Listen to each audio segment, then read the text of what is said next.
blogger family ꯍꯥꯏꯅꯅꯦ ꯑꯃꯈꯛ ꯂꯩꯌꯦꯕꯀꯣ blogger family ꯍꯥꯏꯅ ꯆꯦꯅꯦꯜ ꯑꯃ ꯂꯩꯗꯨꯗꯨ ꯏꯌꯥꯝꯕꯗꯣ ꯌꯥꯝ ꯅꯨꯡꯁꯤ ꯏꯌꯥꯝꯕꯗꯣ ꯌꯥꯝ ꯅꯨꯡꯁꯤ ꯍꯥꯏꯕꯗꯤ ꯕꯦꯛꯒ꯭ꯔꯥꯎꯟꯁꯦ ꯃꯣꯝꯄꯥꯛꯄꯤꯗ ꯈꯪꯗꯦ ꯀꯩꯅꯣꯝꯃ ꯐꯤ ꯑꯃꯅ ꯍꯥꯞꯆꯤꯟꯕꯤꯔꯝꯃꯒꯗꯤ ꯃꯅꯤꯡ ꯕꯦꯛꯒ꯭ꯔꯥꯎꯟꯗꯣ ꯐꯖꯕꯗꯣ ꯍꯦꯟꯒꯗꯕꯅꯤ ꯚꯤꯗꯤꯑꯣꯗꯣ ꯍꯥꯏꯅ ꯑꯗꯨꯃꯥꯏꯅ ꯑꯗꯨꯝ ꯇꯥꯛꯄꯤꯔꯛꯑꯦꯀꯣ ꯑꯗꯨꯃꯥꯏꯅ ꯇꯥꯛꯂꯛꯄꯗꯣ ꯀꯌꯥꯝ ꯅꯨꯡꯁꯤ ꯑꯩꯈꯣꯏꯒꯤꯁꯨ ꯑꯐꯕ ꯑꯣꯏꯔꯤꯅꯦꯕꯀꯣ ꯃꯥꯒꯤꯁꯨ ꯑꯗꯨꯝ ꯃꯤꯉꯣꯟꯗ ꯑꯗꯨꯃꯥꯏꯅ ꯑꯦꯗꯚꯥꯏꯁ ꯄꯤꯕꯤꯕꯩ ꯃꯥꯒꯤꯁꯨ ꯑꯐꯕ ꯑꯃꯅꯤ ꯄꯨꯛꯆꯦꯜ ꯆꯥꯎꯕ ꯍꯥꯏꯗꯨ ꯑꯗꯨꯕꯨ ꯀꯧꯏꯕꯀꯣ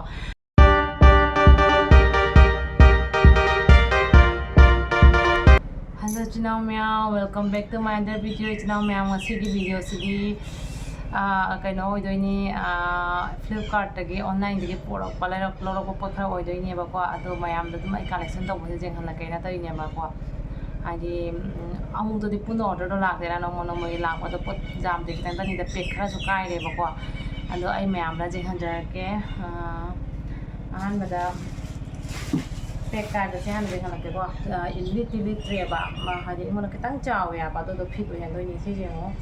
asise cotton ni poche yengo fajabra ina sidasu mari ama jawi jengo mari se pale mai print si jengo hadi fajayebako asise 600 ka something ni ne asise price se ekawre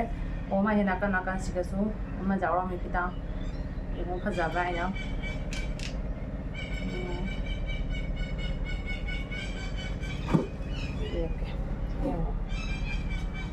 paga utre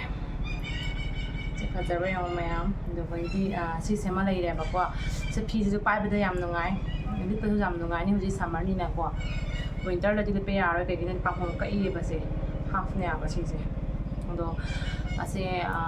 pai be jam nungai color se ko ka da bling mande di ga sai mai se print tawre ko sapa na pa do mande ba mai se ko ado ni do atopa mo yen hala ke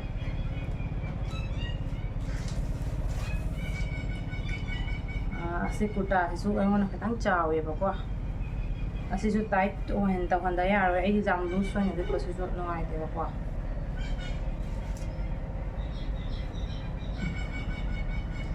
baina nam ko sabra na try tawba sejamo asina 300 ka something oi bane ai ka ore sidin long ni sejamo sisu suti sisu aina wala polang tha siga ne summer ni ne summer season ni na sumana pang ka pa sen chi ni ne ko ape jengo magi siga print ta uche jam phaje kon min jen jawbo du mai ta ni kitu sin min jen ni na te pa ko ajadra yong se maka ba mai pin chi jengo phaje ta ina yong ai myam da dila ulaka da do ai mana kha sawe ya ba ko tuna dila ulak pe pek si kai ra bane ba ko dum phaja pra jeng ya na do collection tawraga mayam se po se la ga ai myam ji hana kai si chu jam na po chen wa poche suti na jam na khodi soft oya ba ko ai bada mon law yi khodi phi se lit padi nuwa ni sa ba phi du di oyo ya ba ji gi phi se ko phadi jam phajai si se sina he le phaja ba de ama si gi ne to tang mo de ama sina he le tang ba ando asigi comfort sina ne bisala maya offer jam thau ri bani maya bisal chalaga offer maya do yeng view maya lo view yeng the sick comfort sima lo bada akhoi 60 taba comfort macha da free phang ya ba comfort macha do de mama ta pi gre ba I comfort sti use to da ba ya de kai dina hai di anga school sat panina nong tara asu phi di su bai darkar ta panina phi do nong chu ma da phi do su ba tara ga di si se comfort che ha pa ga di manam do akhoi di phi kang daga nam thiba manam do nam de aba ko si comfort che ha pa ga di andai si powder se malore se powder se 400 gram ni kwa ku yan se sina kaino dai Flipkart dai lawani su aba comfort ta ni kaino dai lawri se bisale lawri asi sina 400 gram ni ichanu pi ne loi ni mana pi ngai da ma khalau ge to kuidri loi di ba na steam order to ga law bone aba ko asi Himalaya se majam ma hola Johnson baby du di ne Johnson baby ki soft found powder ma hola allergy oi aba to use to ga duna ina Himalaya ge so ina use to bi ta hon bri ni ma manda 400 gram ni sisu offer ping ida laho bani sigi price so ka ore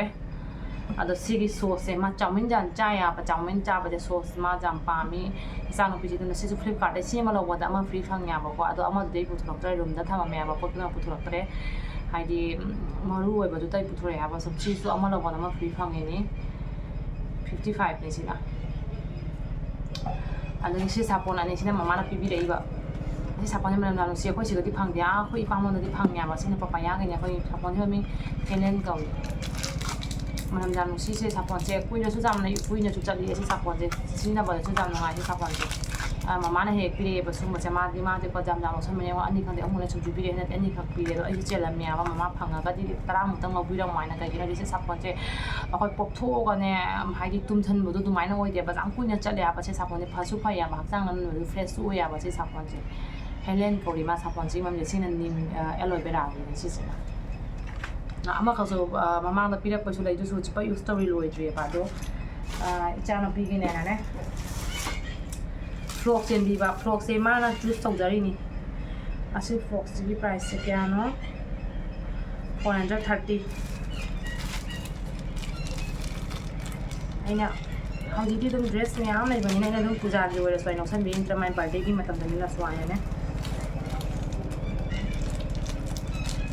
ꯁꯨꯃꯥꯏꯅ ꯁꯒꯥꯏꯔꯦ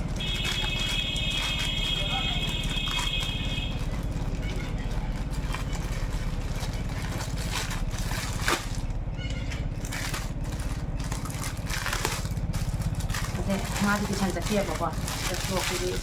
제 프로그램 시나이니 이제 한자 깨매한다 와우 그대네 그대 제가 짠 비기 프로그램 아니 부자리 보여라 수아니 스텝 받다 오면인데 ꯑꯁꯤꯒꯤ ꯔꯤꯕꯟꯁꯤ ꯔꯤꯕꯟꯁꯦ ꯌꯥꯝ ꯐꯖꯩ ꯌꯥꯝ ꯅꯨꯡꯁꯤꯌꯦꯕꯀꯣ ꯑꯁꯤ ꯔꯤꯕꯟꯁꯦ ꯌꯦꯡꯉꯒ ꯑꯩ ꯇꯧꯔꯤꯅꯦꯕꯀꯣ ꯃꯥꯅꯁꯨ ꯄꯥꯝꯃꯦ ꯍꯥꯏꯔꯒꯁꯨ ꯃꯅꯤꯡꯗꯁꯨ ꯆꯦꯟꯕ ꯌꯥꯎꯏ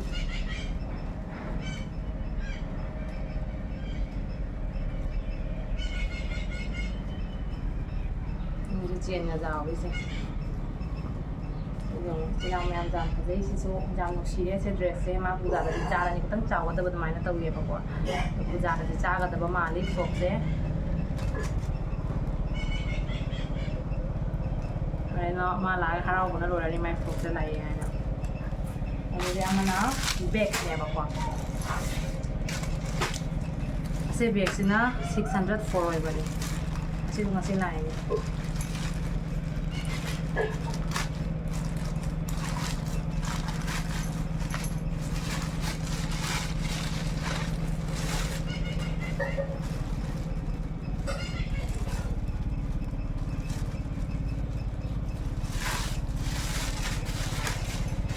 ꯕꯦꯒꯁꯦ 5 ꯄꯤꯁ ꯑꯣꯏꯅꯗꯤ ꯎꯍꯟꯕꯅꯦꯕꯀꯣ ꯑꯗꯣ ꯌꯦꯡꯒꯦ ꯃꯥꯒꯤ ꯃꯅꯨꯡꯗ ꯂꯣꯏ ꯍꯥꯞꯆꯤꯜꯂꯛꯏꯔ ꯀꯩꯅꯣ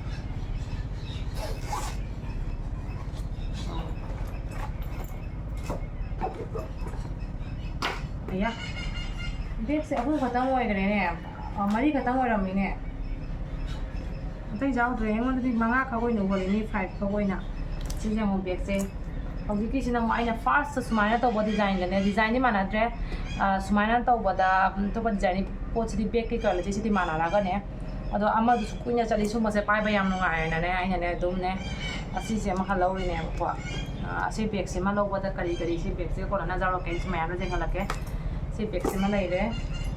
ꯍꯥꯏꯗꯤ ꯁꯤ ꯕꯦꯒꯁꯤꯃ ꯂꯩꯔꯦ ꯑꯣ ꯆꯦꯜꯒ ꯆꯥꯎꯔꯤꯅꯦ ꯑꯣ ꯕꯦꯒ 5ꯅꯤ ꯁꯣꯔꯤ ꯁꯤꯒ ꯑꯃ ꯌꯥꯎꯔꯝꯃꯦ ꯃꯅꯨꯡꯗ ꯑꯃ ꯌꯥꯎꯔꯝꯃꯦ ꯀꯌꯥꯝ ꯅꯨꯡꯁꯤ ꯌꯦꯡꯉꯨꯅꯦ ꯁꯤ ꯕꯦꯒꯁꯦ ꯆꯦꯜ ꯑꯃ ꯂꯩꯔꯦ ꯁꯤꯗ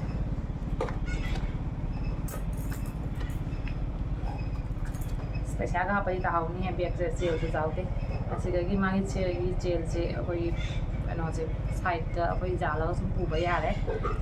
ꯑꯗꯨꯗꯒꯤꯗꯤ siga ama laire bouncy type ta man laire siga ahan bada ina sumaina to boda ma khalogi haina 3 set ka tang phang ya ba du na ko ase jengo siga ama laire siga ama laire ase di pita pa na bagi option ka pire mo siga laire mai pita pa na bagi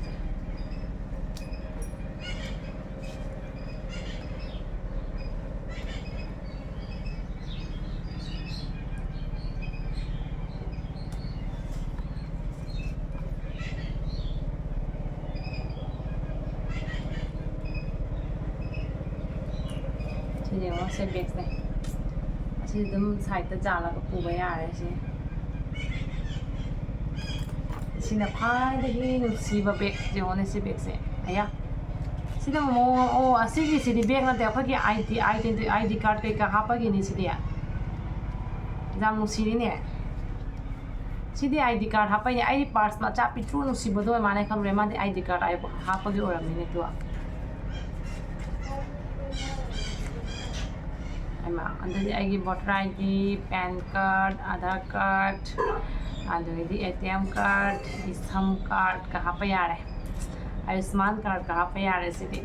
ꯑꯗꯣ ꯑꯩꯅꯁꯨ court ꯃꯃꯥꯡꯗ ꯈꯔ ꯂꯩꯔꯦꯕ 20 rupees ꯄꯤꯅꯅꯦ ꯑꯗꯨꯝꯕ identity card ꯃꯌꯥꯝꯗꯣ ꯍꯥꯞꯀꯦ ꯍꯥꯏꯅ ꯑꯩ ꯗꯣꯀꯨꯃꯦꯟ ꯃꯌꯥꯝ ꯃꯆꯥꯗꯣ ꯍꯥꯞꯀꯦ ꯍꯥꯏꯅꯅꯦ ꯑꯗꯣ ꯍꯥꯞꯄꯦ ꯑꯗꯣ ꯑꯩꯗꯤ ꯐꯔꯦ ꯑꯗꯨꯒꯤꯗꯨꯅ ꯃꯄꯥꯟ ꯍꯥꯞꯄꯜꯂꯒ ꯁꯤꯒꯩꯁꯤꯅ ꯑꯩꯒꯤ ꯑꯣꯏꯅ ꯍꯥꯞꯄꯅꯤ ꯌꯥꯝ ꯅꯨꯡꯁꯤꯗꯤ ꯑꯩꯗꯤ ꯄꯥꯔꯁ ꯑꯣꯏ ꯃꯥꯜꯂꯦ ꯀꯥꯏꯅ ꯈꯜꯂꯨꯔꯦ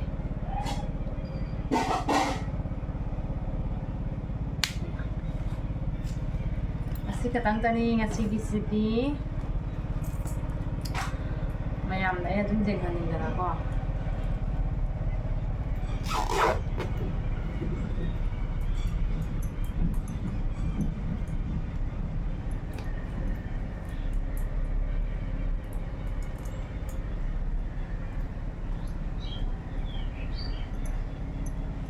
ꯄꯥꯟꯁꯤꯜꯂꯤꯕ ꯑꯩꯁꯦ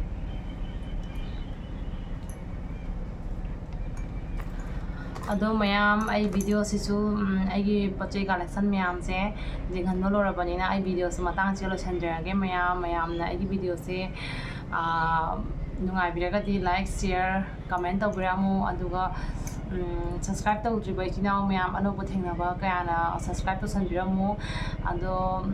ꯑꯩꯒꯤ ꯚꯤꯗꯤꯑꯣꯁꯤꯒ ꯑꯁꯣꯏꯕ ꯀꯌꯥ ꯖꯥꯔꯁꯨ ꯃꯌꯥꯝꯅ ꯁꯦꯝꯗꯣꯛꯄꯤꯔꯝꯃꯨ ꯑꯩ ꯋꯥꯔꯧꯕ ꯀꯩꯁꯨꯝ ꯂꯩꯖꯔꯣꯏ ꯃꯤꯑꯣꯏꯕ ꯍꯥꯏꯁꯦ ꯑꯁꯣꯏꯕꯁꯨ ꯃꯌꯥꯝ ꯌꯥꯎꯔꯤꯅꯦꯕꯀꯣ ꯁꯣꯏꯗꯕ ꯉꯝꯕ꯭ꯔꯥ ꯑꯗꯣ ꯃꯤꯑꯣꯏꯕ ꯍꯥꯏꯁꯦꯀꯣ ꯑꯗꯣ ꯁꯣꯏꯈꯤꯕ ꯀꯌꯥ ꯖꯥꯔꯁꯨ ꯚꯤꯗꯤꯑꯣꯁꯤꯒ ꯑꯗꯨꯝ ꯍꯥꯏꯕꯤ ꯇꯥꯛꯄꯤꯔꯝꯃꯨ ꯏꯆꯤꯜ ꯏꯅꯥꯎ ꯃꯌꯥꯝꯅ ꯕ꯭ꯂꯣꯒꯔ ꯐꯦꯃꯤꯂꯤ ꯍꯥꯏꯅꯅꯦ ꯑꯃꯈꯛ ꯂꯩꯌꯦꯕꯀꯣ ꯕ꯭ꯂꯣꯒꯔ ꯐꯦꯃꯤꯂꯤ ꯍꯥꯏꯅ ꯆꯦꯅꯦꯜ ꯑꯃ ꯂꯩ ꯑꯗꯨꯗꯨ ꯏꯌꯥꯝꯕꯗꯣ ꯌꯥꯝ ꯅꯨꯡꯁꯤ ꯏꯌꯥꯝꯕꯗꯣ ꯌꯥꯝ ꯅꯨꯡꯁꯤ ꯍꯥꯏꯕꯗꯤ ꯑꯩꯒꯤ ꯃꯨꯛꯕꯥꯡ ꯇꯧꯕ ꯚꯤꯗꯤꯑꯣ ꯑꯃꯗ ꯕꯦꯛꯒ꯭ꯔꯥꯎꯟꯗꯣ ꯈꯤꯇꯪ ꯐꯖꯈꯤꯗ꯭ꯔꯦ ꯃꯥꯅ ꯑꯗꯨꯝ ꯇꯥꯛꯄꯤꯔꯛꯏ ꯏꯆꯟ ꯅꯪꯒꯤ ꯕꯦꯛꯒ꯭ꯔꯥꯎꯟꯁꯦ ꯃꯣꯝꯄꯥꯛꯄꯤꯗ ꯈꯪꯗꯦ ꯀꯩꯅꯣꯝꯃ ꯐꯤ ꯑꯃꯅ ꯍꯥꯞꯆꯤꯟꯕꯤꯔꯝꯃꯒꯗꯤ ꯃꯅꯤꯡ ꯕꯦꯛꯒ꯭ꯔꯥꯎꯟꯗꯣ ꯐꯖꯕꯗꯣ ꯍꯦꯟꯒꯗꯕꯅꯤ ꯚꯤꯗꯤꯑꯣꯗꯣ ꯍꯥꯏꯅ ꯑꯗꯨꯃꯥꯏꯅ ꯑꯗꯨꯝ ꯇꯥꯛꯄꯤꯔꯛꯑꯦꯀꯣ ꯑꯗꯨꯃꯥꯏꯅ ꯇꯥꯛꯂꯛꯄꯗꯣ ꯀꯌꯥꯝ ꯅꯨꯡꯁꯤ ꯑꯩꯈꯣꯏꯒꯤꯁꯨ ꯑꯐꯕ ꯑꯣꯏꯔꯤꯅꯦꯕꯀോ ꯃꯥꯒꯤꯁꯨ ꯑꯗꯨꯝ ꯃꯤꯉꯣꯟꯗ ꯑꯗꯨꯃꯥꯏꯅ ꯑꯦꯗꯚꯥꯏꯁ ꯄꯤꯕꯤꯕꯩ ꯃꯥꯒꯤꯁꯨ ꯑꯐꯕ ꯑꯃꯅꯤ ꯄꯨꯛꯆꯦꯜ ꯆꯥꯎꯕ ꯍꯥꯏꯗꯣ ꯑꯗꯨꯕꯨ ꯀꯧꯏꯕꯀꯣ ꯑꯗꯣ ꯕ꯭ꯂꯣꯒꯔ ꯐꯦꯃꯤꯂꯤ ꯏꯌꯥꯝꯕꯕꯨꯁꯨ ꯊꯦꯡꯛ ꯌꯨ ꯊꯥꯒꯠꯆꯔꯤ ꯍꯥꯏꯖꯅꯤꯡꯉꯤ ꯑꯗꯣ ꯃꯌꯥꯝ ꯑꯩ ꯚꯤꯗꯤꯑꯣꯁꯦ ꯃꯇꯥꯡꯁꯦ ꯂꯣꯏꯁꯤꯟꯖꯔꯒꯦ ꯕꯥꯏ ꯕꯥꯏ ꯅꯦꯛꯁ ꯚꯤꯗꯤꯑꯣꯗ ꯑꯃꯨꯛ ꯐꯪꯅꯔꯁꯤ